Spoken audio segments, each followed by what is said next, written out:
ਸੋ ਅਸੀਂ ਮਸੀਹ ਇਤਿਹਾਸ ਦੇ ਬਾਰੇ ਥੋੜ੍ਹਾ ਸਿੱਖ ਰਹੇ ਸੀਗੇ, ਜਿਸ ਦੇ ਲਈ ਅਸੀਂ ਰੋਮੀ ਇਤਿਹਾਸ, ਰੋਮੀ ਸਮਰਾਟ ਬਾਰੇ ਥੋੜ੍ਹਾ ਦੇਖਿਆ। ਔਰ ਜਿਸ ਤਰ੍ਹਾਂ ਕਿ ਅਸੀਂ ਦੇਖਿਆ ਕਿ ਸਭ ਤੋਂ ਪਹਿਲਾਂ ਅਗਸਤਸ ਜੋ ਰੋਮੀ ਸਮਰਾਟ ਹੋਇਆ, ਉਸ ਤੋਂ ਬਾਅਦ ਤਿਬਰੀਅਸ ਜਿਹਨੇ ਕਿ 14 AD ਤੋਂ ਸ਼ੁਰੂ ਕੀਤਾ 37 AD ਤੱਕ। ਔਰ ਪ੍ਰਭੂ ਯੀਸ਼ੂ ਮਸੀਹ ਦਾ ਜੋ ਸਲੀਬੀ ਮੌਤ ਹੋਈ ਆ ਉਸ ਸਮੇਂ ਵੀ ਤਿਬਰੀਅਸ ਜੋ ਆ ਰਾਜ ਕਰ ਰਿਹਾ ਸੀਗਾ। ਔਰ 37 AD ਤੋਂ ਬਾਅਦ ਫਿਰ ਕੈਲੀਗੂਲਾ ਨਾਮ ਦਾ ਰੋਮੀ ਸਮਰਾਟ ਜੋ ਆ ਖੜਾ ਹੁੰਦਾ ਆ। ਸੋ ਇਹਨਾਂ ਦੇ ਸਮੇਂ ਦੇ ਦੌਰਾਨ ਕੈਲੀਗੂਲਾ ਔਰ ਉਸ ਤੋਂ ਬਾਅਦ ਕਲੌਡੀਅਸ ਜੋ ਆ ਖੜਾ ਹੋਇਆ। ਸੋ ਇਹਨਾਂ ਦੇ ਸਮੇਂ ਦੇ ਦੌਰਾਨ ਕਲੀਸਿਆ ਨੇ ਸਤਾਵਟ ਥੋੜ੍ਹੀ ਦੇਖੀ ਜ਼ਰੂਰ ਆ, ਪਰ ਫਿਰ ਵੀ ਇੱਕ ਵਿਸ਼ਵ ਪੱਧਰ 'ਤੇ ਸਤਾਵਟ ਨਹੀਂ ਸੀ, ਕਿਉਂਕਿ ਵਿਸ਼ਵ ਪੱਧਰ 'ਤੇ ਜੋ ਸਤਾਵਟ ਦਾ ਦੌਰ ਸ਼ੁਰੂ ਹੋਇਆ ਉਸ ਤੋਂ ਨੀਰੋ ਤੋਂ ਸ਼ੁਰੂ ਹੁੰਦਾ ਆ। ਕਿਉਂਕਿ ਪਹਿਲੇ ਸ਼ੁਰੂਆਤੀ ਦੌਰ ਵਿੱਚ ਜੋ ਮਸੀਹੀਅਤ ਦਾ ਇੱਕ ਸ਼ੁਰੂਆਤੀ ਦੌਰ ਸੀਗਾ, ਸੋ ਉਸ ਸਮੇਂ ਰੋਮੀ ਹਾਕਮਾਂ ਦੇ ਯਹੂਦੀ ਧਰਮ ਔਰ ਮਸੀਹ ਧਰਮ ਦੇ ਵਿੱਚ ਦਾ ਜੋ ਅੰਤਰ ਸੀਗਾ ਉਸ ਨੂੰ ਨਹੀਂ ਸਮਝਿਆ। ਉਹਨਾਂ ਨੂੰ ਲੱਗਾ ਕਿ ਸ਼ਾਇਦ ਯਹੂਦੀ ਧਰਮ ਔਰ ਮਸੀਹ ਧਰਮ ਜੋ ਆ ਇਹ ਇੱਕ ਹੀ ਆ। ਸੋ ਉਹਨਾਂ ਨੇ ਹਮੇਸ਼ਾ ਹੀ ਕੋਸ਼ਿਸ਼ ਕੀਤੀ ਕਿ ਜਿਹੜਾ ਜਿਸ ਧਰਮ ਨੂੰ ਮੰਨਦਾ ਉਹਨੂੰ ਆਜ਼ਾਦੀ ਦੇਣ ਦੀ ਇਹਨਾਂ ਨੇ ਇੱਕ ਕੋਸ਼ਿਸ਼ ਕੀਤੀ ਰੋਮੀ ਸਾਮਰਾਜ ਨੇ। ਸੋ ਜਿਸ ਤਰ੍ਹਾਂ ਸਮਾਂ ਗੁਜ਼ਰਦਾ ਗਿਆ ਤਾਂ ਫਿਰ ਹੌਲੀ ਹੌਲੀ ਜੋ ਰੋਮੀ ਹਾਕਮ ਸੀਗੇ ਉਹਨਾਂ ਨੂੰ ਸਮਝ ਲੱਗੀ ਕਿ ਇਹ ਮਸੀਹ ਧਰਮ ਜੋ ਆ ਇਹ ਮਸੀਹ ਸਮਾਜ ਇੱਕ ਅਲੱਗ ਆ ਔਰ ਯਹੂਦੀ ਧਰਮ ਜੋ ਆ ਅਲੱਗ ਆ। ਉਸ ਸਮੇਂ ਇਹਨਾਂ ਨੇ ਦੇਖਿਆ ਕਿ ਇਹ ਜੋ ਮਸੀਹ ਲੋਕ ਆ ਇਹਨਾਂ ਦੇ ਜੋ ਧਾਰਮਿਕ ਸਥਾਨ ਆ ਉਸ ਦੇ ਵਿੱਚ ਕੋਈ ਮੂਰਤੀ ਨਹੀਂ ਹੁੰਦੀ, ਕੋਈ ਦੇਵੀ ਦੇਵਤੇ ਦੀ, ਔਰ ਨਾ ਹੀ ਇਹ ਕਿਸੇ ਰੋਮੀ ਦੇਵੀ ਦੇਵਤੇ ਦੀ ਉਪਾਸਨਾ ਕਰਦੇ ਆ, ਪੂਜਾ ਕਰਦੇ ਆ। ਔਰ ਉਸ ਦੇ ਨਾਲ ਨਾ ਹੀ ਇਹ ਜੋ ਆ ਕਿਸੇ ਰੋਮੀ ਸਮਰਾਟ ਦੇ ਅੱਗੇ ਜੋ ਆ ਧੂਰਤਕ ਹੁੰਦੇ ਆ। ਇਹਨਾਂ ਚੀਜ਼ਾਂ ਨੂੰ ਧਿਆਨ 'ਚ ਰੱਖ ਕੇ ਫਿਰ ਰੋਮੀ ਹਕੂਮਤ ਨੇ ਕਿਤੇ ਨਾ ਕਿਤੇ ਮਸੀਹ ਲੋਕਾਂ ਨੂੰ ਨਾਸਤਿਕ ਤੱਕ ਘੋਸ਼ਿਤ ਕਰ ਦਿੱਤਾ ਕਿ ਇਹ ਨਾਸਤਿਕ ਲੋਕ ਹੈ, ਕਿਉਂਕਿ ਇਹਨਾਂ ਦੇ ਕੋਲ ਆਪਣਾ ਕੋਈ ਦੇਵੀ, ਕੋਈ ਦੇਵਤਾ, ਕੋਈ ਮੂਰਤੀ ਇਹਨਾਂ ਦੇ ਕੋਲ ਨਹੀਂ ਹੈ। ਔਰ ਉਸ ਤੋਂ ਬਾਅਦ ਇਹਨਾਂ ਨੇ ਜਦੋਂ ਦੇਖਿਆ ਕਿ ਇਹ ਪ੍ਰਭੂ ਭੋਸ ਕਰਦੇ ਆ, ਜਿਹਦੇ ਵਿੱਚ ਇਹ ਕਿਸੇ ਲਹੂ ਪੀਣ ਦੀ ਗੱਲ ਕਰਦੇ ਆ, ਮਾਸ ਖਾਣ ਦੀ ਗੱਲ ਕਰਦੇ ਆ। ਸੋ ਉਸ ਚੀਜ਼ ਨੂੰ ਦੇਖ ਕੇ ਇਹਨਾਂ ਨੇ ਮਸੀਹ ਲੋਕਾਂ ਨੂੰ ਆਦਮਖੋਰ ਜਾਂ ਤਾਂਤਰਿਕ ਵਿੱਦਿਆ ਦੇ ਜਾਣੂ ਹੋਣ ਦਾ ਵੀ ਇੱਕ ਆਰੋਪ ਜਿਹੜਾ ਇਹਨਾਂ ਦੇ ਉੱਤੇ ਲਗਾਇਆ। ਔਰ ਨੀਰੋ ਨੇ ਇਸ ਸਾਰੀ ਚੀਜ਼ ਨੂੰ ਅੰਡਰਸਟੈਂਡ ਕੀਤਾ, ਸਮਝਿਆ। ਹਾਲਾਂਕਿ ਇਸ ਤੋਂ ਨੀਰੋ ਤੋਂ ਪਹਿਲੋਂ ਜੋ ਕੈਲੀਗੂਲਾ ਔਰ ਉਸ ਤੋਂ ਪਹਿਲੋਂ ਜੋ ਤਿਬਰੀਅਸ ਆ ਇਹ ਵੀ ਬਹੁਤ ਕਰੂਰ ਇੱਕ ਸ਼ਾਸਕ ਹੋਏ ਆ। ਇਹਨਾਂ ਦਾ ਜੀਵਨ ਵੀ ਬਹੁਤ ਇੱਕ ਘਟੀਆ ਪੱਧਰ ਦਾ ਸੀਗਾ। ਇਹਨਾਂ ਨੇ ਵੀ ਇੱਕ ਬਹੁਤ ਕਰੂਰਤਾ ਦੇ ਨਾਲ ਕਤਲ ਕੀਤੇ ਆਪਣੀ ਸੱਤਾ ਨੂੰ ਬਚਾਉਣ ਵਾਸਤੇ, ਹਾਸਲ ਕਰਨ ਵਾਸਤੇ।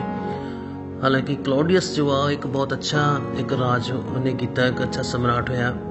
ਔਰ ਜੋ ਕੈਲੀਗੂਲਾ ਸੀਗਾ ਇਸ ਦਾ ਤੋਂ ਇਤਿਹਾਸ ਇੰਨਾ ਨੀਚ ਘਟੀਆ ਕਿਸਮ ਦਾ ਸੀਗਾ ਕਿ ਇਹਨੇ ਆਪਣੀ ਭੈਣ ਦੇ ਨਾਲ ਹੀ ਜੋ ਹੈ ਇਹਦੇ ਸਰੀਰਕ ਸੰਬੰਧ ਵੀ ਸੀਗੇ।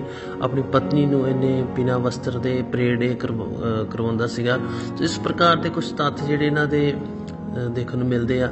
ਔਰ ਜਿਹੜਾ ਕੈਲੀਗੂਲਾ ਸੀਗਾ ਇਸ ਦੇ ਜੀਵਨ 'ਚ ਮੰਨਿਆ ਜਾਂਦਾ ਕਿ ਕਾਫੀ ਇੱਕ ਬਿਮਾਰੀ ਦਾ ਦੌਰ ਆਇਆ 6 ਮਹੀਨੇ, ਜਿਸ ਦੀ ਵਜ੍ਹਾ ਨਾਲ ਇਹਦਾ ਸਰੀਰ ਦਾ ਸ਼ੇਪ ਬਹੁਤ ਜ਼ਿਆਦਾ ਕਮਜ਼ੋਰ ਹੋਣ ਕਰਕੇ ਬਹੁਤ ਹੀ ਭੱਦਾ ਇੱਕ ਬਦਸੂਰਤ ਜਿਸ ਤਰ੍ਹਾਂ ਇੱਕ ਵਿਅਕਤੀ ਹੋ ਜਾਂਦਾ ਹੈ, ਜਿਸ ਦੇ ਕਰਕੇ ਲੋਕ ਬੱਕਰੀ ਦੇ ਤਰ੍ਹਾਂ ਨੂੰ ਛੇੜਨਾ ਸ਼ੁਰੂ ਕਰ ਦਿੱਤਾ ਕਿ ਇਸਦਾ ਜੋ ਰੂਪ ਇੱਕ ਬੱਕਰੀ ਵਾਂਗੂ। ਸੋ ਜਿਸ ਦੇ ਕਾਰਨ ਇਹ ਉਸ ਹਰ ਵਿਅਕਤੀ ਨੂੰ ਮੌਤ ਦੀ ਸਜ਼ਾ ਦੇ ਦਿੰਦਾ ਸੀਗਾ ਜੋ ਵੀ ਇਸ ਦੇ ਸਾਹਮਣੇ ਬੱਕਰੀ ਸ਼ਬਦ ਦਾ ਇਸਤੇਮਾਲ ਕਰ ਲੈਂਦਾ ਸੀਗਾ। ਸੋ ਇਸ ਤਰ੍ਹਾਂ ਦੇ ਕੁਝ ਤੱਥ ਜਿਹੜੇ ਮਿਲਦੇ ਆ ਕੈਲੀਗੂਲਾ ਜਾਂ ਤਿਬਰੀਅਸ ਦੇ, ਜਿਨ੍ਹਾਂ ਨੇ ਬਹੁਤ ਕਰੂਰਤਾ ਦੇ ਨਾਲ ਸ਼ਾਸਨ ਕੀਤਾ ਹੈ। ਪਰ ਫਿਰ ਵੀ ਵਿਸ਼ਵ ਪੱਧਰ 'ਤੇ ਕੋਈ ਸਤਾਵਟ ਮਸੀਹੀ ਲੋਕਾਂ ਨੇ ਇਹਨਾਂ ਦੀ ਕਰੂਰਤਾ ਦਾ ਸਾਹਮਣਾ ਨਹੀਂ ਕੀਤਾ, ਕਿਉਂਕਿ ਮਸੀਹੀਅਤ ਉਜਾਗਰ ਨਹੀਂ ਸੀ ਹੋਈ ਇਹਨਾਂ ਦੇ ਅੱਗੇ ਕਿ ਇਹ ਕੀ ਚੀਜ਼ ਆ ਜਾਂ ਇਹ ਕੁਝ ਅਲੱਗ ਜਿਹੜੇ ਕਮਿਊਨਿਟੀ ਦੇ ਲੋਕ ਆ। ਸੋ ਉਸ ਚੀਜ਼ ਨੂੰ ਅੰਡਰਸਟੈਂਡ ਕੀਤਾ ਨੀਰੋ ਨੇ ਕਿ ਇਹ ਲੋਕ ਜੋ ਆ ਪੂਰੀ ਤਰ੍ਹਾਂ ਆਪਣੇ ਆਪ ਨੂੰ ਸੈਪਰੇਟ ਕਰਦੇ ਆ, ਰੱਖਦੇ ਆ, ਕਿਸੇ ਵੀ ਧਾਰਮਿਕ ਰੀਤੀ ਰਿਵਾਜ ਦੇ ਵਿੱਚ ਨਹੀਂ ਹੁੰਦੇ। ਇੱਥੋਂ ਤੱਕ ਕਿ ਜੋ ਸਰਕਸ ਵਗੈਰਾ ਜੋ ਲੱਗਦੀ ਸੀਗੀ ਰੋਮ ਦੇ ਵਿੱਚ ਜਾਂ ਕੁਛ ਇਸ ਤਰ੍ਹਾਂ ਦੇ ਸ਼ੋਅਜ਼ ਹੁੰਦੇ ਸੀਗੇ ਤਾਂ ਉਹ ਵੀ ਦੇਖਣ ਲਈ ਮਸੀਹ ਲੋਕ ਨਹੀਂ ਸੀ ਜਾਂਦੇ, ਕਿਉਂਕਿ ਉਹ ਸ਼ੁਰੂ ਹੋਣ ਤੋਂ ਪਹਿਲਾਂ ਜੋ ਆ ਉਹ ਦੇਵੀ ਦੇਵਤਿਆਂ ਦੀ ਕੁਛ ਪਰੇਡ ਹੁੰਦੀ ਸੀਗੀ, ਉਹਨਾਂ ਦੇ ਮੂਰਤੀਆਂ ਵਗੈਰਾ ਰੱਖ ਕੇ, ਜਿਸ ਦੇ ਕਰਕੇ ਲੋਕ ਬਿਲਕੁਲ ਹੀ ਉਹਨਾਂ ਵਿੱਚ ਸ਼ਾਮਲ ਨਹੀਂ ਸੀ ਹੁੰਦੇ।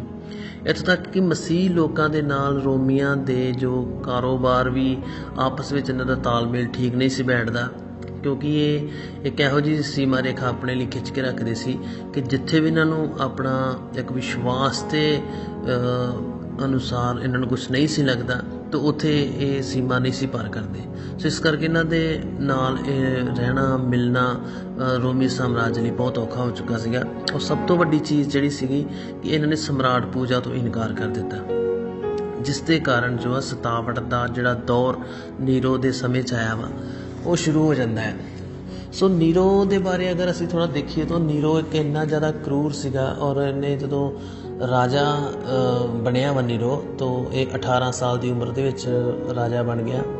ਸੋ ਪਹਿਲੇ 5 ਸਾਲ ਤੱਕ ਨੀਰੋ ਦਾ ਜੋ ਸ਼ਾਸਨ ਕਾਲ ਸੀਗਾ ਉਹ ਅੱਛਾ ਰਿਹਾ, ਪਰ ਬਾਅਦ ਵਿੱਚ ਜੋ ਆ ਇੱਕ ਸੱਤਾ ਨੂੰ ਹੋਰ ਮਜ਼ਬੂਤ ਕਰਨ ਲਈ, ਆਪਣਾ ਰਾਜਨੀਤਿਕ ਫੈਲਾਅ ਕਰਨ ਦੇ ਲਈ ਇਹ ਇੰਨਾ ਕੁ ਜ਼ਿਆਦਾ ਇੱਕ ਲਾਲਚੀ ਹੋ ਗਿਆ ਕਿ ਇਸਨੇ ਆਪਣੀ ਮਾਂ ਨੂੰ ਜੋ ਆ ਆਪਣੇ ਆਪ ਹੀ ਮਰਵਾ ਦਿੱਤਾ।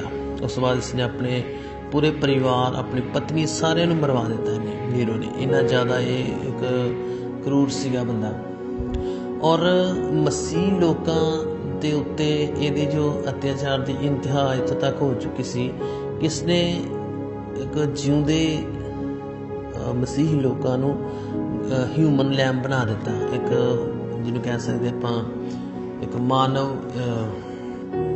ਮਾਨਵ ਮਿਸਾਲ ਜਿਸ ਤਰ੍ਹਾਂ ਹੁੰਦੀ ਹੈ, ਮਤਲਬ ਗਲੀਆਂ ਦੇ ਵਿੱਚ ਜਿਸ ਤਰ੍ਹਾਂ ਮਿਸਾਲ ਹੁੰਦੀ ਉਹਦੇ ਵਿੱਚ ਅੱਗ ਜਲਦੀ ਹੈ, ਤਾਂ ਉੱਥੇ ਇਹਨੇ ਬੰਦਿਆਂ ਨੂੰ ਹੀ ਜਿਹੜਾ ਵਾ ਇੱਕ ਫਿੱਟ ਕਰ ਦਿੱਤਾ ਜਾਂਦਾ ਸੀਗਾ। ਉਹਦਾ ਸਰੀਰ 'ਤੇ, ਬੋਡੀ 'ਤੇ ਤੇਲ ਮਲ ਦਿੱਤਾ ਜਾਂਦਾ ਸੀ, ਉਹਨਾਂ ਨੂੰ ਜਲਾ ਦਿੱਤਾ ਜਾਂਦਾ ਸੀ। ਸਾਰੀ ਰਾਤ ਹੌਲੀ ਹੌਲੀ ਜਲਦੇ ਸੀਗੇ ਤਾਂ ਕਿ ਗਲੀਆਂ ਦੇ ਵਿੱਚ ਲਾਈਟ ਰਹੇ। ਸੋ ਇੱਥੋਂ ਤੱਕ ਵਿਸ਼ਵਾਸੀ ਲੋਕਾਂ ਨੂੰ ਸਤਾਇਆ ਗਿਆ।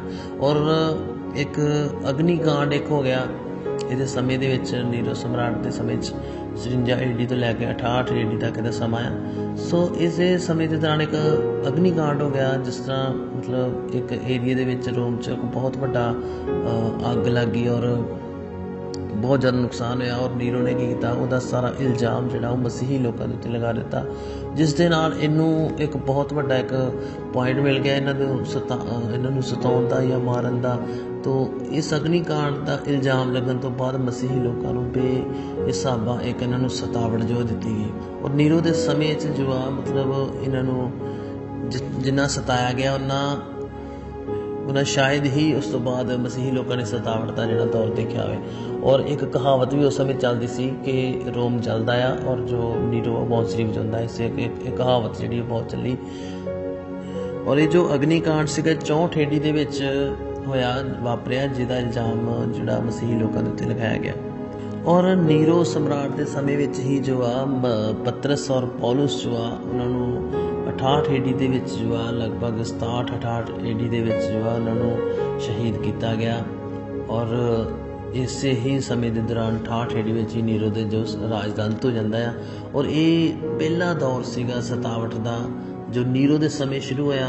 ਔਰ ਨੀਰੋ ਦੀ ਮੌਤ ਤੋਂ ਬਾਅਦ ਜੋ ਅਗਲਾ ਜੋ ਸ਼ੁਰੂ ਹੁੰਦਾ ਆ ਅਗਲੇ ਸਮਰਾਟ ਦਾ ਸਮਾਂ, ਤਾਂ ਉਸ ਤੋਂ ਬਾਅਦ ਫਿਰ ਜੋ ਆ ਮਸੀਹੀ ਲੋਕਾਂ ਨੂੰ ਕੁਝ ਸਮੇਂ ਲਈ ਜਿਹੜੀ ਇੱਕ ਬ੍ਰੇਕ ਮਿਲਦੀ ਆ, ਕੁਝ ਸਮੇਂ ਲਈ ਸਤਾਵਟ ਦਾ ਦੌਰ ਜਿਹੜਾ ਵਾ ਉਹ ਥੰਮ ਜਾਂਦਾ ਹੈ। ਉਸ ਤੋਂ ਬਾਅਦ ਉਹ ਕਿਸ ਤਰ੍ਹਾਂ ਸ਼ੁਰੂ ਹੁੰਦਾ ਹੈ ਦੂਸਰਾ ਦੌਰ, ਉਹ ਅਸੀਂ ਅਗਲੇ ਵੀਡੀਓ 'ਚ ਦੇਖਾਂਗੇ।